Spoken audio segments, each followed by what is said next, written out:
Okay, this is just a review on angle and angle measurements, the 6 circular functions, and the trigonometric identities.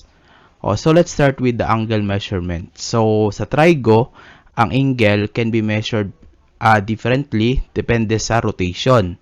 So kapag ang rotation ay counterclockwise, say for example, ganito yung ating angle.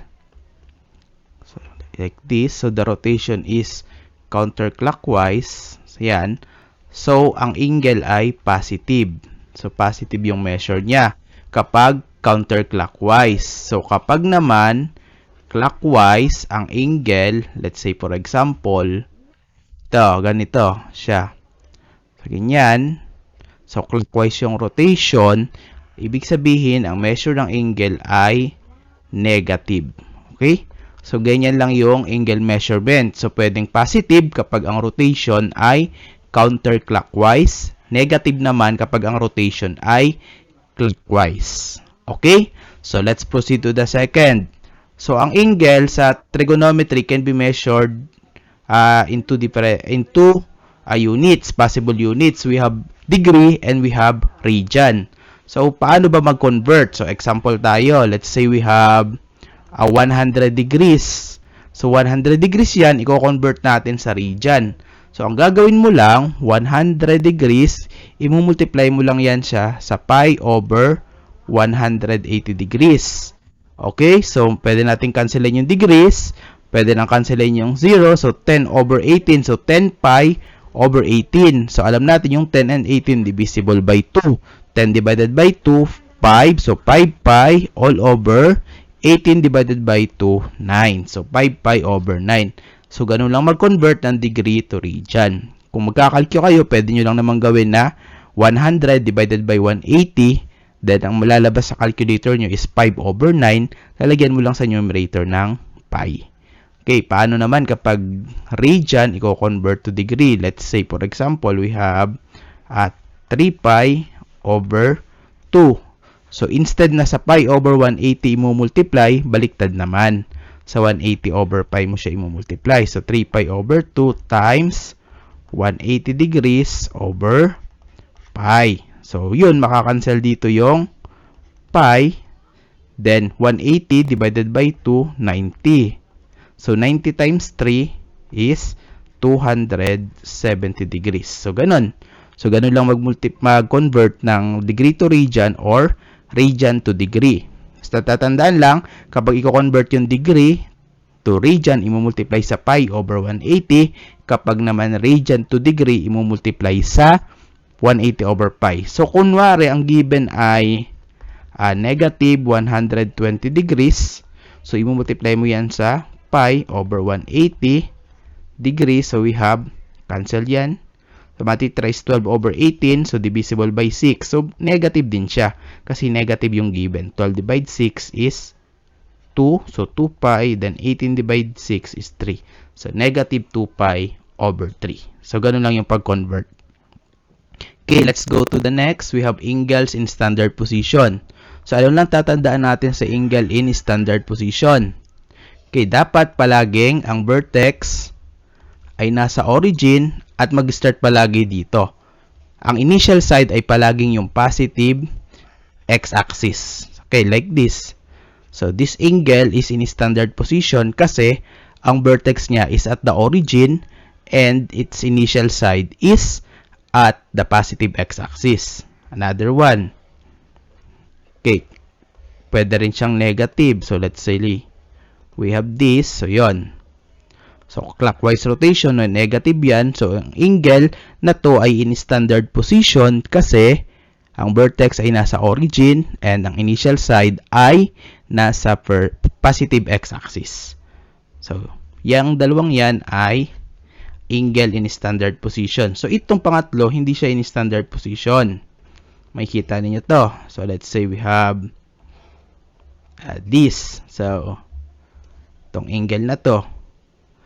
Although, ang kanyang vertex ay nasa origin, pero ang initial side niya ay nasa negative x-axis. So, that is why hindi siya angle in standard position. Okay? So, ganun lang mag-identify kung ang angle ay is in standard position or not. So, let's have the next one. Quadrantal angles. So, pag quadrantal angles naman, so wala siyang hindi pa pala tayo sa reference angle. So, pag naman quadrantal angles, tandaan palagi yang in standard position and ang kanyang terminal side ay nasa either x-axis or y-axis. Halimbawa, itong angle na to, so 90 degrees yan, quadrantal siya kasi ang nasa standard position siya and ang terminal side niya ay yung y-axis. Also, ito, yan, negative 180 degrees, quadrantal yan. Ano pa? Pwede rin namang ito, positive 270 degrees, quadrantal. So, ano ba yung mga quadrantal angles? Lahat ng angle na nasa form na 90 degrees times n. N is kahit anong integer yan. In integer, positive or negative. So, ibig sabihin, lahat ng multiples ng 90 ay quadrantal angle. Let's say 360 kasi 90 times 4, 360. 720, quadrantal ba siya? Yes, kasi 90 times 8, 720. Ay yung negative 320, negative 180, quadrantal siya because 90 times negative 2 is negative 180. So, ganun yung quadrantal angles. Okay? So, proceed tayo sa coterminal angles. So, pag sinabi natin coterminal angles, yan ay pair ng angles na pareho ang terminal side. So, example tayo. Okay, so let's say we have this angle. So, ito yung angle natin. So, itong angle A na to, coterminal siya dito sa angle B. Kasi ang angle B, kunwari yan. Okay? Pareho yung in standard position. So, parehong iisa yung kanilang terminal side. So, kaya siya ay, siyang dalawa, A and B, angles A and B ay coterminal angles. Kasi they share the same terminal side. So, ilan ba ang coterminal angle ng A? Marami, infinite. Kasi paulit-ulit lang naman yan eh. Rotation mo, infinite yung rotation mo. So, possible, infinite din yung iyong coterminal angles. Okay? So, another one, let's say, ang angle natin ay ito. So, ano yung coterminal angles niya? So, pwedeng ito. Yan. Or pwede rin naman na magro-rotate ka ng isang beses, then isa pa. Yon. Basta nag-share siya ng parehong terminal side. They are coterminal. Pero tatandaan, dapat yung parehong angle ay in standard position. Okay? So, let's have the number 6. Arc length and area of a sector. So, alam naman natin kapag arc length ang hinahanap, ang formula ay S equals R theta. Kasi yung first problem ay arc length. So, sulat ko na. So, S is the length of an arc, R is the radius, theta is the central angles measure. Pero tandaan, ang theta palagi dapat ay naka-convert sa radian. Okay? So, solve natin ito. Determine the length of the arc on a circle of radius 16.4 inches intercepted by a central angle of 72 degrees.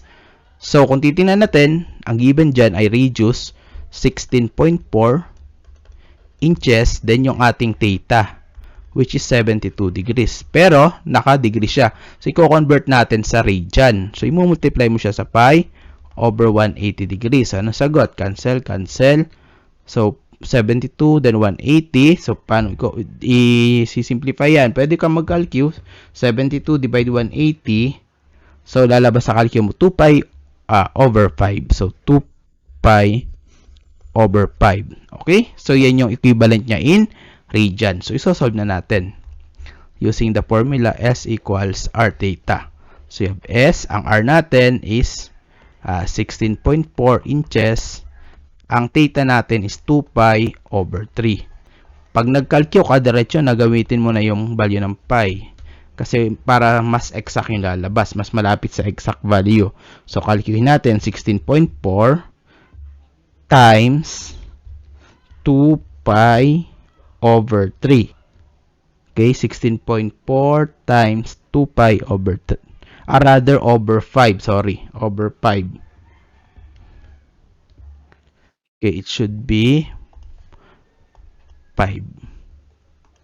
So 2 pi over 5. So 16.4 times 2 pi over 5 is approximately 20.61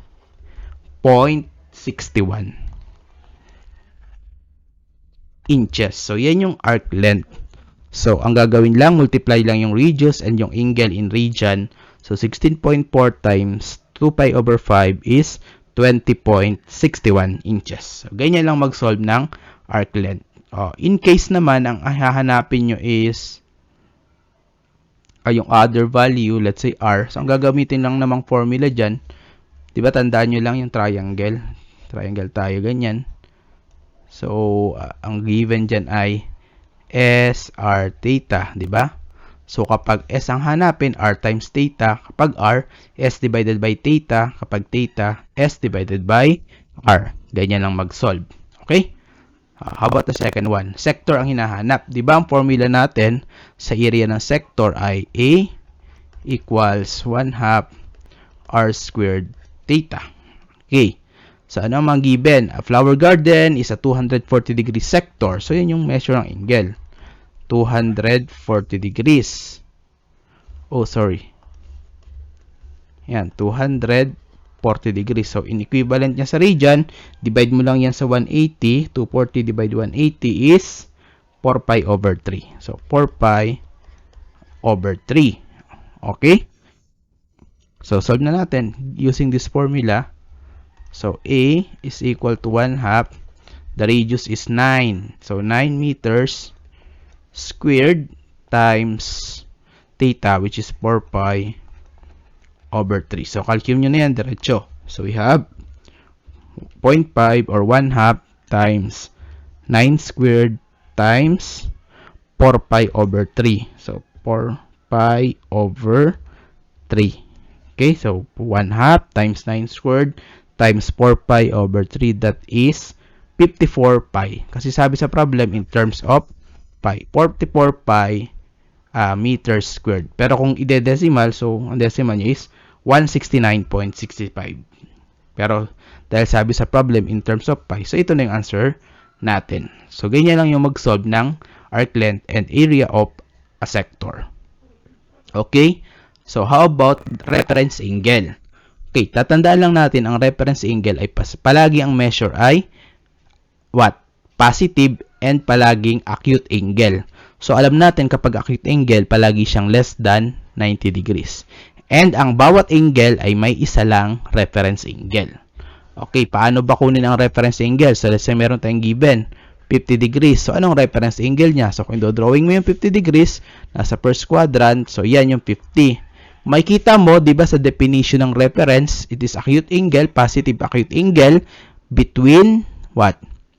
The x-axis and the terminal side of the given angle. So, since ito yung x, ito yung terminal side, so automatic, ang reference angle ay yung 50 din. The angle itself. Kapag ang measure ng angle ay acute, or meaning to say less than 90, so the angle itself, yung kanyang reference angle. Let's say we have about 230 degrees.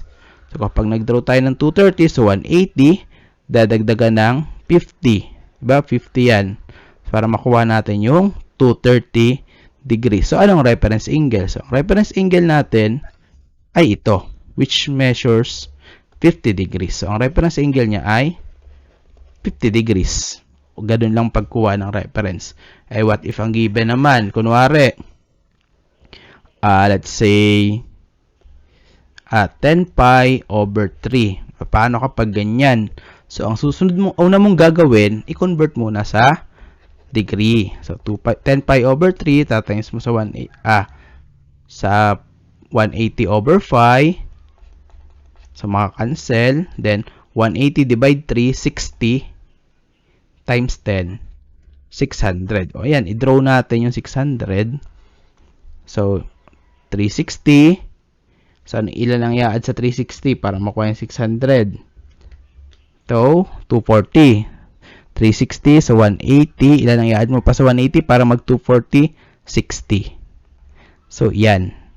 Ito na yung measure, yung 600 degrees or 100 pi over 3. So, ano ang reference angle? Ito yun. Diba? Which is 60 degrees. Okay? So, ganun lang siya kasimple. Pagkuha ng reference angle. Ulitin lang natin. Kapag naka-region, i-convert mo sa degree. Then, i-draw mo. So, 360 plus 180 is what? 360 plus 180, 540. And then, you add 60 para makuha yung 600 degrees. So, ano yung ating reference? Nasa x-axis, terminal side. So, ang measure ay 60 degrees. So, ganun lang yung pagkuha ng reference angle. Okay? Okay, let's proceed to the next one. Unit circle. So, alam natin, ang equation ng unit circle ay, x squared plus y squared equals 1. The center is at the origin and the radius is 1 unit. Okay, so let's answer the question. Okay, which of the following points are on the unit circle? So, alin dyan yung mga points na nasa unit circle? So, paano malalaman? So, dapat mag-satisfy lang siya dun sa equation ng unit circle. Okay, let's have, diba, equation is x squared plus y squared equals 1. So, doon tayo sa letter A, we have negative 1, 0.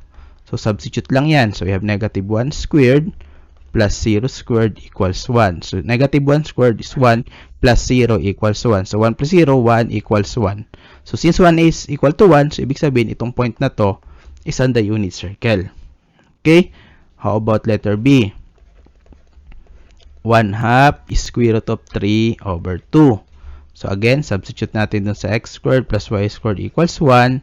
So, we have 1 half squared plus square root of 3 over 2 squared is it equal to 1. So, what is 1 half squared? 1 half times 1 half, 1/4. Square root of 3 squared, cancel the square root, we have 3. 2 squared, 2 times 2, 4 is it equal to 1. So, 1 plus 3, similar yan, copy yung denominator. 4 over 4. Oh, sorry. So, 4 over 4 equals 1. So, ibig sabihin, itong point na to is nasa unit circle din. Okay, how about the third one? 5 over 13 at saka negative 12, 13. Okay, paano? Ganun lang. Substitute lang sa x squared plus y squared equals 1. So, 5, 13 squared plus negative 12, 13 squared equals 1. So, 5 times 5, 25. 13 times 13, 169. Negative 12 squared is 144 over 169 equals 1. Similar fraction, just add the numerator. 25 plus 144 is 169 over 169 equals 1. Sabihin, 1 equals 1. So, yung point na to, letter C, ay nasa unit circle din. Okay, paano naman yung letter D? Okay, so, mag-delete lang tayo. So, ito, delete natin. Para sa letter D. Okay. So, we have 2/3, 1/4.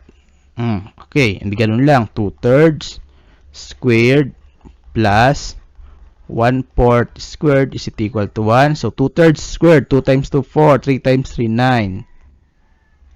Plus 1 times 1, 1, 4 times 4, 16 equals 1. So, anong LCD ng 9 at 16? O, pwede siyang, you can directly use your calculator na lang since you have calculator. 4 over 9, so plus 1 over 16 equals 73 all over 144, which is not equal to 1. Ibig sabihin, itong point na to, wala siya sa unit circle kasi hindi siya equal to 1. Okay? So, ganun lang pag-identify kung yung points ay nasa unit circle or wala. Okay? Ganun. So, let's have the next one. Find the coordinates of the terminal point of theta if theta is 225. Okay? So, simple lang naman uli yan. Ang unang gagawin ay hanapin ang reference angle. So, we have 180. We add 45. Okay, so 45. Ayan. Ibig sabihin, ang reference angle natin ay 45 degrees. So, anong gagawin? Nasa third quadrant. So, draw lang tayo ng ating right triangle. Like this. Ayan. So, alam natin, kapag 45, 45, 90, so ano yung value? Square root of 2 over 2 pareho yung x at saka y. So, ibig sabihin, ang terminal point natin ay square root of 2 over 2, square root of 2 over 2. Kaso, nasa third quadrant ang terminal point. So, pag sa third quadrant, parehong negative. So, negative, negative. So, negative square root of 2, negative square root of 2 over 2. Okay. Sige, dagdagan natin. Kunwari naman ang theta ay solve tayo. 5 pi over 3. Okay, 5 pi over 3. Given. So, anong ang coordinates niyan? Ay, nagagawin mo lang, i-convert mo muna yun sa degree. So, 5 pi over 3, tatimes mo sa 180 over pi. So, cancel, cancel. 180 divide 360 times 5, 300. Ayan, draw natin yung 300. So, 270, dadagdagan natin ng 30. Diba? 270 yan, hanggang doon, plus 30 is equal to 300. So, ito yung reference angle, 60. So, nasa fourth quadrant tayo. Ganyan yan, Diba? Fourth quadrant, 60. So, ito yung terminal point. So, anong coordinate? So, alam natin, ang opposite palagi ng 60 ay square root of 3 over 2. Ang opposite, kung ito yung 60, ito ay 30. Ang opposite niya ay 1/2. So, horizontal muna tayo, x-axis. So, anong coordinates? 1/2, then vertical. Square root of 3 over 2. Kaso, ang terminal point, yung ating terminal side, nandun sa fourth quadrant. So, alam natin sa fourth quadrant, ang x is positive, ang y negative. So, negative yung square root of 3 over 2. Okay? So, ganyan lang yung paggawa ng coordinates ng terminal point. Okay, let's have the 6 circular functions. So, ano yung mga 6 circular functions? Familiar naman na tayo dyan. We have sine, cosine, tangent. The reciprocal of sine is cosecant. The reciprocal of cosine is secant.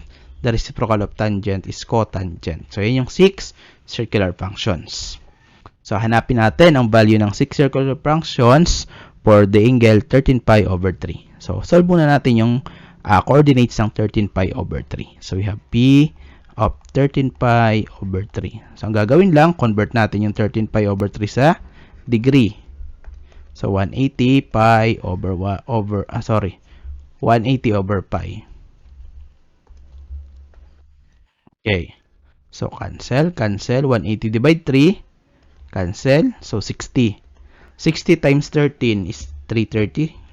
So, 60 times 13. 780. Okay, 780 degrees. Then, i-draw natin para mahanap yung reference. So, 360, 720. Diba? 360 plus 360, 720. Anong i-add mo sa 720 para mag 780? 60. Sabihin, ang reference angle ay dito, 60 degrees. Okay? So, ano yung point natin kung ito ay 60? So, ito 30. So, ang opposite niya yung x, 1/2 yun. Then, ang y opposite ni 60, square root of 3 over 2. Nasa first quadrant tayo, so pareho siyang positive. Okay? So, ganun lang. So, mayroon na tayong x, mayroon na tayong y. Alam natin na ang x ay cosine, ang y ay sine. Solve natin. So, ano yung cosine? Cosine of 13 pi over 3. So, anong cosine niya? So, yung x, 1/2. Okay? How about sine of 13 pi over 3? So, ang value niyan, syempre yung y, which is square root of 3 over 2. So, ano yung tangent ng 13 pi over 3? So, ang tangent, alam natin ay value lang ng sine over cosine or y over x. So, di-divide lang natin. Anong y natin? Square root of 3 over 2. I-divide natin sa 1/2. So, ang gagawin mo lang, get the reciprocal of 1/2 then multiply. So, 1/2 reciprocal niya is 2. So, 2 over 1. So, cancel, cancel. So, the value is square root of 3. So, tangent ng 13 pi over 3 is square root of 3.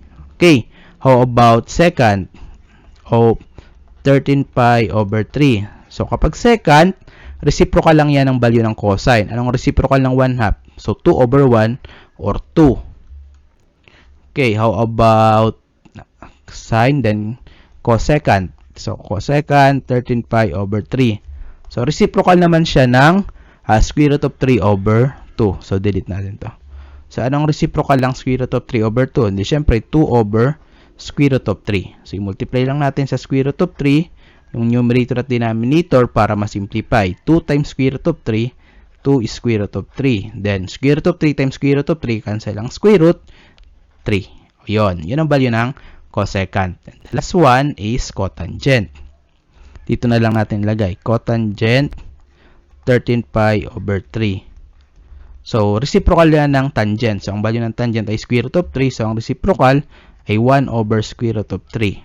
Simplify, so i-multiply by square root of 3 over square root of 3. So, 1 times square root of 3 is square root of 3. Then, square root of 3 times square root of 3, cancel yung square root. So, we have 3. Okay? So, ganyan lang. So, yan na yung mga values ng 6 circular functions of 13 pi over 3. Cosine is 1/2, sine is square root of 3 over 2, tangent is square root of 3, secant is 2, cosecant is 2 square root of 3 over 3, and cotangent is square root of 3 over 3. Okay? So, let's have this next one. So, find the values of other circular functions if cosine theta is 5 over 13 and theta is in quadrant 4. Anong gagamitin natin? So, hindi pa natin alam yung identities. Pero kung alam nyo na yung identities, so sa part na to, pwede nyo yung gamitin. So, pero pwede rin naman natin hindi talaga gamitin yung identities. Ang gagamitin lang natin ay yung, x squared plus y squared equals 1. So, x squared plus y squared equals 1. Alam natin, ang value ng cosine ay x, diba? Then, ang y, sine. Pero, tingnan nyo, sabi dun sa, given, quadrant 4. Diba sa quadrant 4, ang x, positive, ang y, negative. Diba? Sa quadrant 4. Ibig sabihin, positive nga si cosine, tama, positive 5/13. Ibig sabihin, si y, which is sine, negative. Okay, solve natin. So, ang x natin, yung 5 over 13. So, we have 5 over 13 squared plus y squared equals 1. 5 times 5, 25 over 1, 69 plus y squared equals 1. Then, transpose y squared equals 1 minus 25 over 169. Y squared equals 1 times 169 is 144. 1 times 169 is 169 minus 25, 144. Okay? All over 169. Simplify lang. So, we have y equals positive negative square root of 144 over 169. Perfect square naman yan. So, positive negative. Square root ng 144 is 12. 169, 13. Kaso, nasa fourth quadrant. So, ang consider lang natin ay yung what? Negative 12 over 13. Okay? So, ito yun. So, ang y natin ay negative 12 over 13. So, ibig sabihin lang nun, meron na tayong cosine na 5 over 13. Ibig sabihin lang nun, ang sine natin, sin theta is negative 12 over 13. Okay? Kasi yun yung y. Then, kunin natin yung secant. Secant theta. Ano ba yung secant theta? Ang secant, reciprocal lang ng 5 over 13. Reciprocal ng value ng cosine. So, 5 over 13, ang reciprocal niya is 13 over 5. How about cosecant? Cosecant theta naman, reciprocal lang naman yan ng value ng sine. So, negative 13 over 12. Okay? How about tangent? Ang tangent theta is y over x, diba? So, i-divide lang natin. So, ang y natin is negative 12 over 13 divided by, so, itatimes natin sa reciprocal ng 5/13, which is 13 over 5. Ayun. So, cancel. So, we have negative 12 over 5. So, ang value ng tangent is negative 12 over 5. How about cotangent?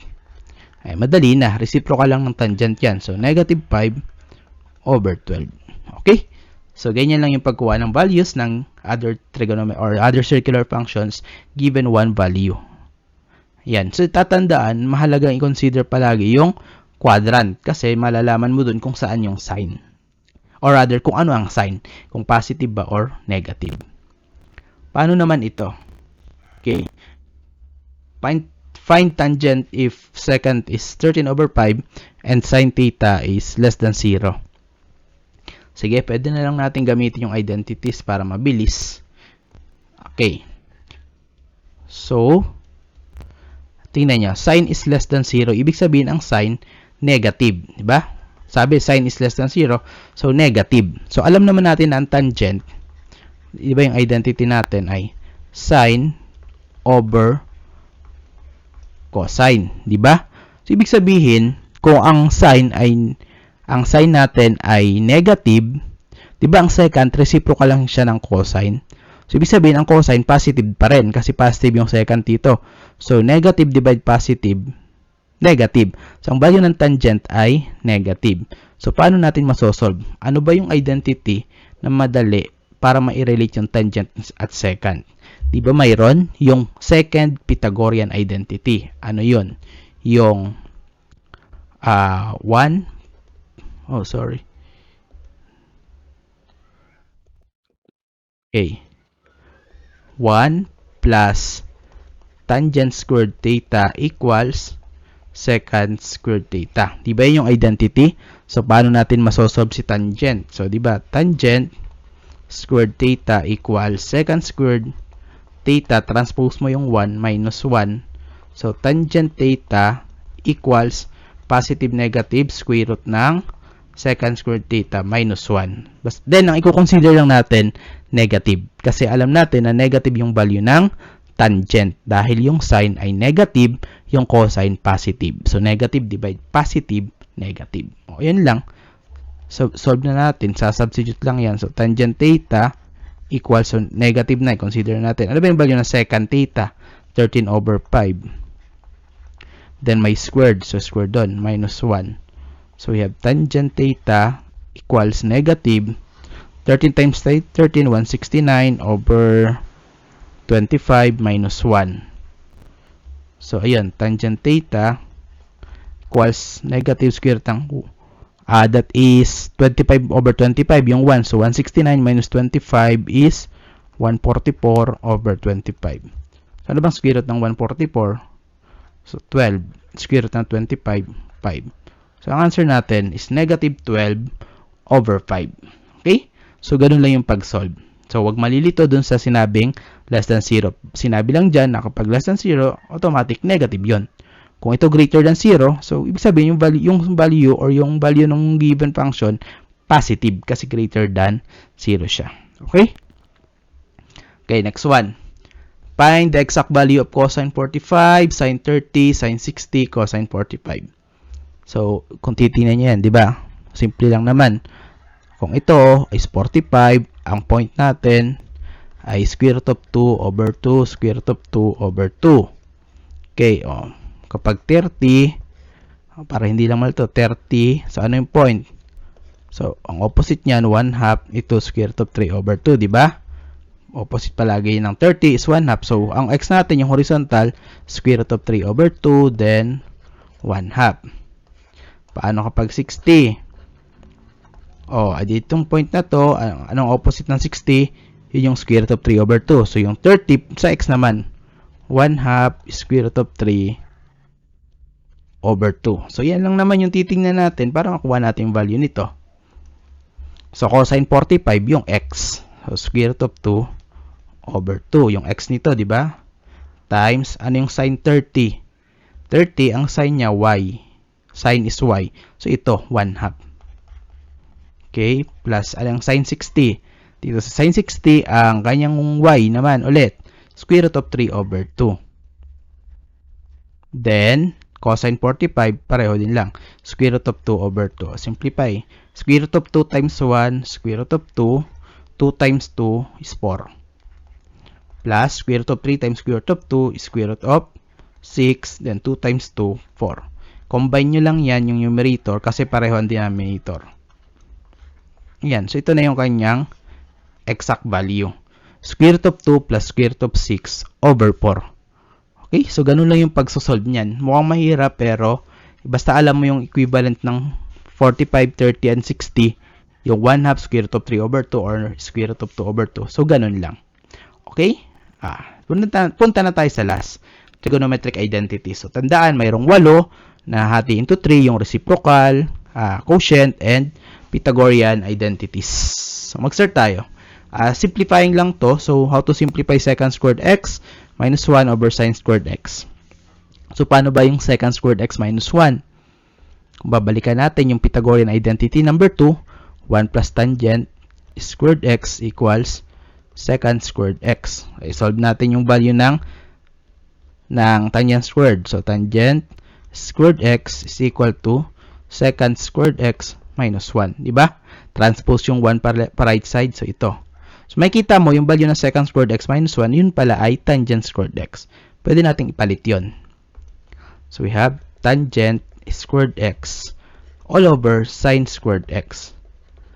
Pero diba, using our quotient, yung tangent ay sin over cosine. So, lalagyan lang natin ng squared. So, sin squared x cosine squared x divided by sin squared x. O, hindi simplify lang yan.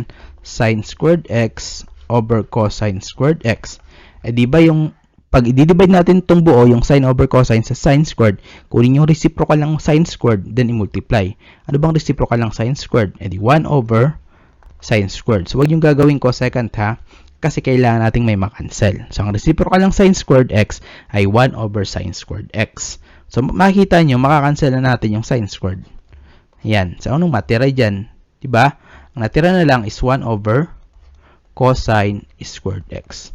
And alam natin, may value tayo ng 1 over cosine, reciprocal, di ba? Secant. So, secant, lagyan lang natin ng squared. So, the answer is secant squared x. Okay? So, ganyan lang mag-simplify. Okay, second. How about sin squared x, secant x, cosecant x? Ay, simple lang naman to. So, gamitin lang natin yung mga reciprocals.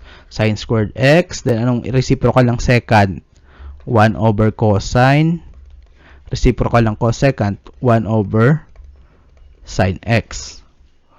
Okay. So, nako, mukhang medyo komplikado pala. So, nung next na gagawin, so we have sin squared x times 1 over cosine x times sin x. So, cosine x, sin x.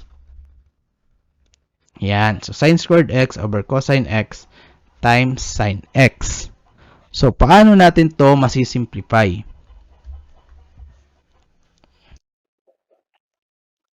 Okay, tingnan ninyo. Diba yung sin squared x, pwede siya nating gawing sin x times sin x, diba? Then, times 1 over cosine x times sin x. Diba ganyan? So, makikita nyo, pwedeng makancel yung sin x. Multiplication na, kasi wala tayong addition or subtraction in between. So, kapag multiplication, pwedeng mag-cancel. So, ang matitira dito, sin x times 1, which is sin x. Then, ang natira sa denominator, cosine x. Diba may value tayo ng sin x over cosine x? Diba? Quotient identity number 1, that is tangent x. Sabihin, the simplified form of this is tangent x. Okay? Second to the last. How about secant x over sin x minus sin x over cosine x? Okay, how we are going to do this? Kung titingnan natin, ito pwede na itong mag-tangent. Pero, tingnan natin yung secant x. Ang secant ay 1 over cosine all over sin x. Okay, so, okay. It's better to combine. I think it's better to combine. Let's delete. So, you have to be critical in strategizing how to simplify. So, ang LCD natin ay sin x cosine x. Wait. So, sin x cosine x. So, sin x cosine x divided by sin x is cosine x. Diba? So, cosine x times secant x, 1. Bakit 1? Diba secant x times cosine x. So, ano ba yung secant? 1 over cosine times cosine maka-cancel. So, ang sagot ay 1. Kaya, yung sine times cosine divided by sine, cancel yung sine. Cosine times secant x is 1. Minus sin x cosine x divide cosine x. Ang sagot, sin x kasi maka-cancel yung cosine. Sin x times sin x, sin squared x. Okay? So, may value ba yung 1 minus sin squared x? Mayroon. Di ba meron tayong Pythagorean identity na sin squared plus cosine squared equals 1. So, isolve natin yung cosine squared. So, cosine squared equals 1, transpose yung sine, minus sine squared x. So, sabihin, ang value ng 1 minus sine squared x ay cosine squared x. So, palit lang natin. So, we have cosine squared x divided by sine x cosine of x. Okay. So, makikita nyo, pwede nating i-divide, di ba? Cosine square divide cosine. Kasi di ba to, cosine times cosine, makakancel ang isang cosine, makakancel yung cosine sa baba. So, ang natira sa numerator, cosine x, natira na lang sa denominator, sine x. So, ano ba yung cosine over sine, di ba? Cotangent. So, ibig sabihin, the simplified form is cotangent x. Alright. And the last one, how about this? Oh, wait lang. Hindi siya magpakita. Yan. So, simplify 1 over 1 plus cosine theta plus 1 over 1 minus cosine theta. So, ang gagawin lang natin ay simplify by combining. So, ang LCD natin, 1 plus cosine theta, 1 minus cosine theta. So, 1 plus cosine times 1 minus cosine divided by 1 plus cosine. The answer is 1 minus cosine. So, 1 minus cosine of theta plus 1 plus cosine times 1 minus cosine. So, cancel yung 1 minus cosine. Matitira 1 plus cosine. Yan. Tingnan ninyo, ha? So, i-combine natin. So, tanggalin natin yung mga parentheses. That's 1 minus cosine plus 1 plus cosine all over 1 plus. Sige, maya natin simplify pa yung denominator. 1 plus cosine, 1 minus cosine. Tingnan nyo to. Negative cosine plus cosine. Diba cancel? 0 na yan. So, 1 plus 1, 2. So, 2. Tingnan nyo itong denominator. Diba meron tayong rule sa math na a plus b times a minus b is equal to a squared minus b squared. Gagamitin natin yan dito. That is, 1 times 1 is 1, positive, negative, negative, cosine times cosine, cosine squared theta. Okay, so anong value ng 1 minus cosine squared? So, galing na naman yan dun sa Pythagorean natin, ha? Sine squared theta plus cosine squared theta equals 1. So, solve natin yung value ng sine squared. Sine squared equals 1 minus cosine squared. Palit lang natin yung sine squared. That is 2 over sine squared theta. And therefore, pwede natin siya sabihin na 2 times 1 over sine squared theta. Then 2, anong value ng 1 over sine? Reciprocal yan, di ba? So, cosecant squared, delete na natin. Diretso na pala. So, anong sagot na natin? That is 2. 1 over sine is cosecant. Lalagyan lang ng squared. 2 cosecant squared theta. Okay? So, yan na yung ating simplified form ng given na to. Yan. So, ganyan lang yung ating mga important matters regarding angle and angle measurements, six circular functions, and trigonometric identities.